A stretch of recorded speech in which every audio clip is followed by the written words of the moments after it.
inoba uqasaka wasikome senganiveza inhlongomo thanda zibawo namhlanje ke njengoba ngishila ngathi sila Nquthu kuningi siphathele khona njengamanje sinobaba la uThokozani wakalanga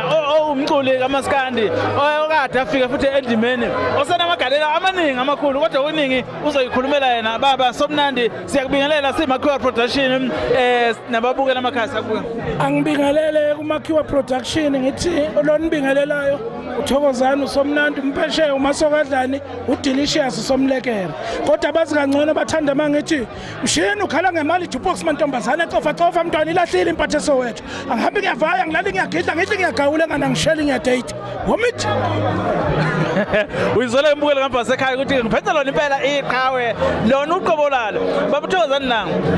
indaba zimbi manje ziya kuDisemba kunjani emabhodweni kukhona okuhlanganela abalaleli nabathandi bomculo wakhe bayazi phela abathandi bomculo ukuthi ngaba kuona uDisemba uDelicious engenayo ialbum entsha isivuthiwe isihloko sayo sithi kwabheda umswenko isendleleni mhla ka3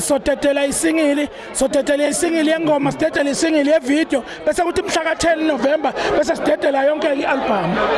njengoba uyizileke kuthiwa kwabheda umswenko mayikhuluma ngendaba yevideo kuba uThokozani nanga uyazi mlaleli ukuthi makhulunywa ngevideo music yakhona kusuke kukhulunywa ngento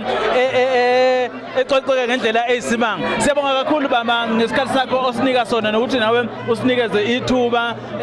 kunomcimbi ongaka mhlawumbe ngabe kusho ukuthini kuwena ukuze kulomcimbi nangendlela nje ubaba umeya enze ngayo ukuthi anikhumbula ningamaciko kaMaskandi sibonga kakhulu kumasipala waseNquthu sibonga siphezi siphakamisa izandla kwamshengu sithi donga lika Mavuso siyabonga kakhulu nobuholi bonke bukamasipala waseNquthu sicela ukuhle kuqhubeke njalo siyajabula ngoba lento iyasikhuthaza ukuthi kwenzeke umcimbi ofana nalo abantu bejabule ngoba osithumileyo nosilethe emhlabeni uthe thina njengamaciko asizojabulisa abantu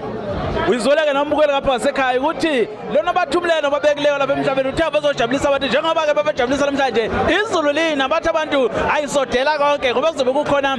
amaqhawe ethu ngoba kuzobe kukhona amaciko ethu sizoba sikhona danke siyabonga ithuba